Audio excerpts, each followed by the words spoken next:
Mais uma manhã com vocês neste quadro Café com Reflexão.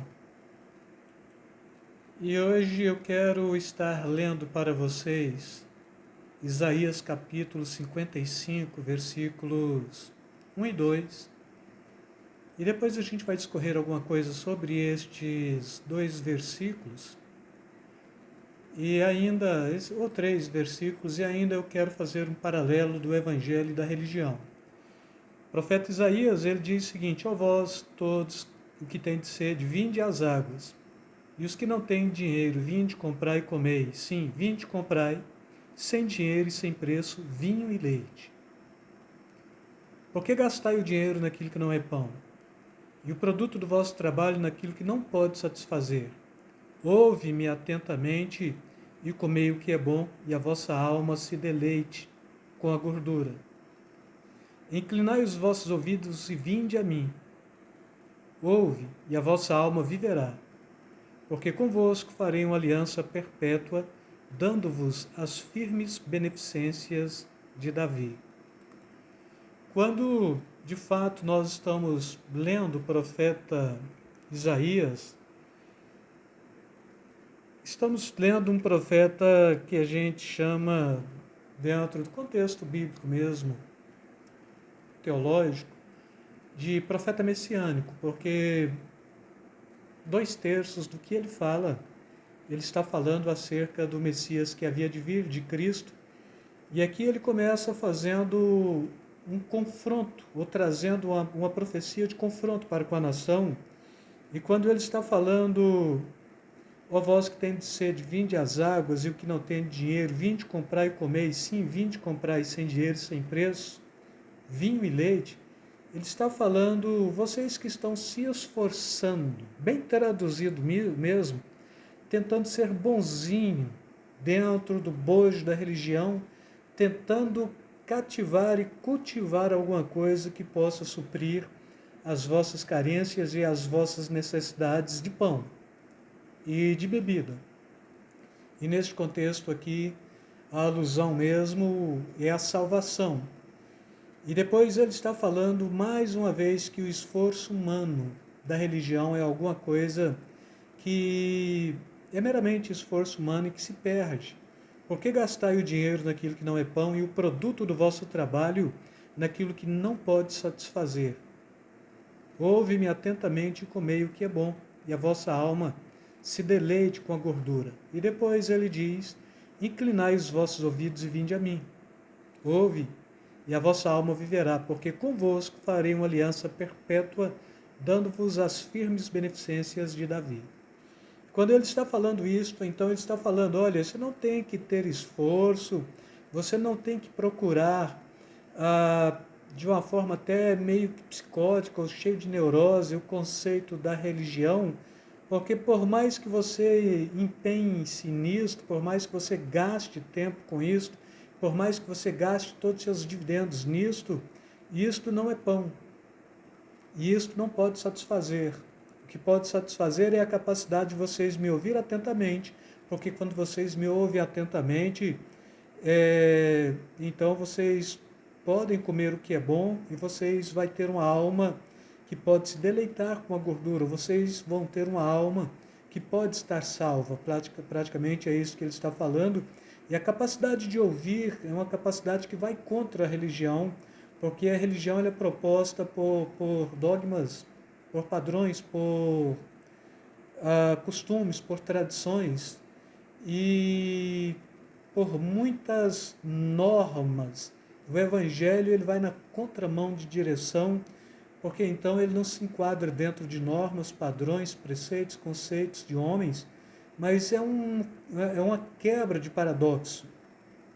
E aí a mensagem do Evangelho ela começa quebrando toda a estrutura religiosa do povo judeu, e com isto a gente tem esta liberdade para falar do Evangelho como o Evangelho, do Evangelho como sendo palavra de salvação, e não deste contexto da religião que é um bojo, desta religião que traz alguns conceitos que mais atesta contra o Evangelho do que a favor do Evangelho. E assim, me veio à mente, eu pus aqui para vocês, a religião ela é preconceituosa ela é intolerante, ela é absolutista. O caminho da religião sempre trará prejuízo para os homens. Contrapartida, o Evangelho não faz acepção de pessoas, ama e dá primazia. A religião, ela escraviza, julga, explora e expolia o fiel. O Evangelho liberta, quebra o jugo e oferece um tesouro nos céus. A religião tenta enquadrar o Evangelho dentro de seu bojo, mas o Evangelho é maior do que a religião, pois é o poder de Deus para a salvação daqueles que creem. A religião é um fenômeno meramente sociológico, irmãos. Quando a gente estuda sociologia, a gente vai estudar a religião como sendo um fenômeno.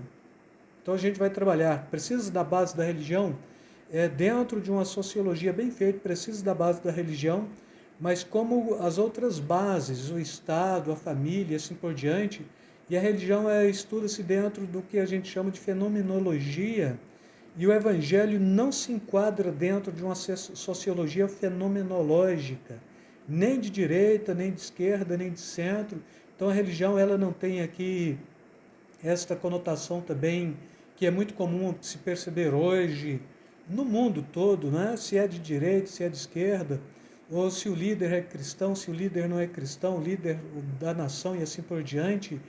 E quando religião, para a maioria dos líderes, estão falando que eles são cristãos, porque o cristão é o sistema que dá certo mesmo, do ponto de vista cristianismo, e o cristianismo é que traz para o Ocidente esta capacidade do Ocidente ter dado certo do ponto de vista capitalista. Então, o cristianismo e capitalismo está dentro do mesmo bojo, e a fé cristã é alguma coisa que está totalmente fora desta realidade.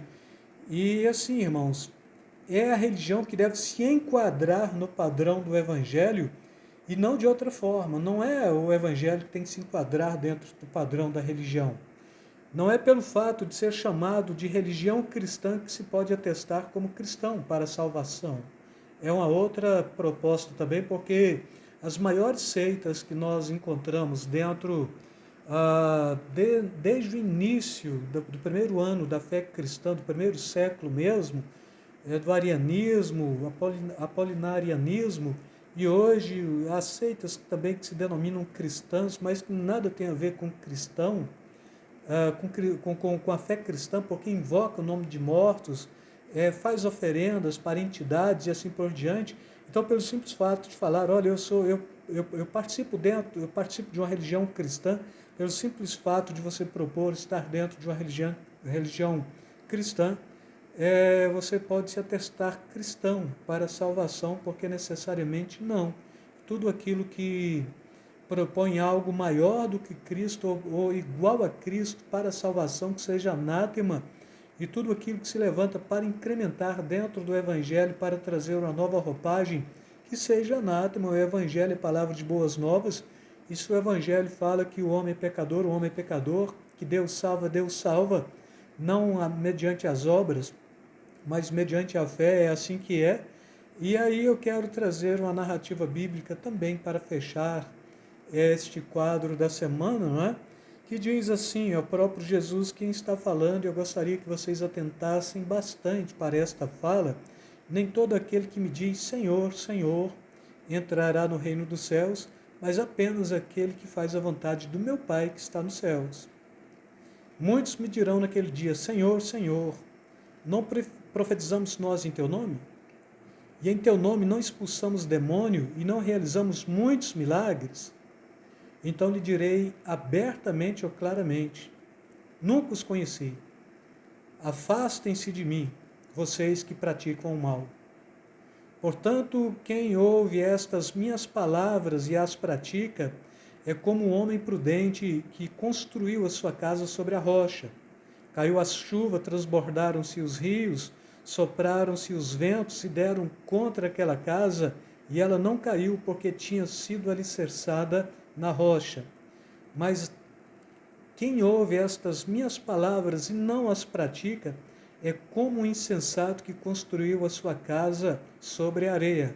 Caiu a chuva, transbordaram-se os rios, sopraram-se os ventos, deram contra aquela casa e ela caiu, e foi grande a sua queda e o seu prejuízo.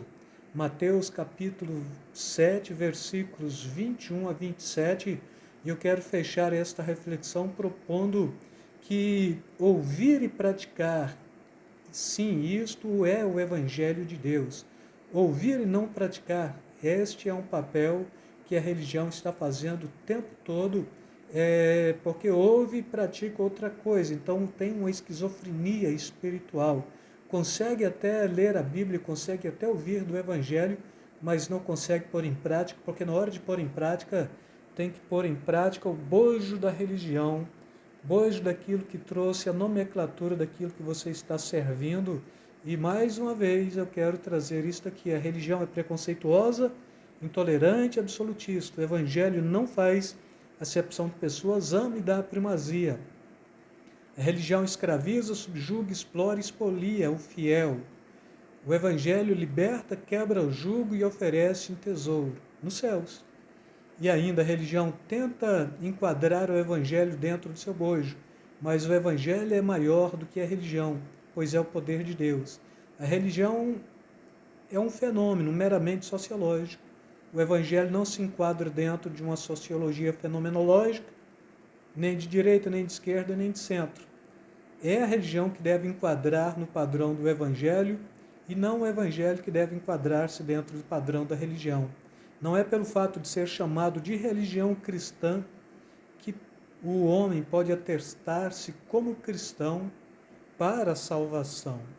Com isto, então, eu quero encerrar esta reflexão, nesta última ministração, trazendo para vocês esta consciência de serem mais cristãos biblicistas que cumprem fielmente a palavra de Deus e que vivem a palavra de Deus e que vivem em comunhão. Esta comunhão se dá no âmbito da comunhão para com Deus, não é? E com o próximo também, que ama a Deus e que ama o próximo, e que de fato traz em si esta capacidade de não ter aqui o espólio da religião, mas de ter o tesouro nos céus que o Evangelho promete.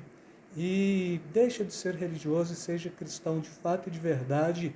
E com isso quero me despedir de cada um de vocês, deixando aí mais uma vez um beijo na alma, um beijo no coração. Fiquem na paz. Deus vos abençoe rica e abundantemente, amados.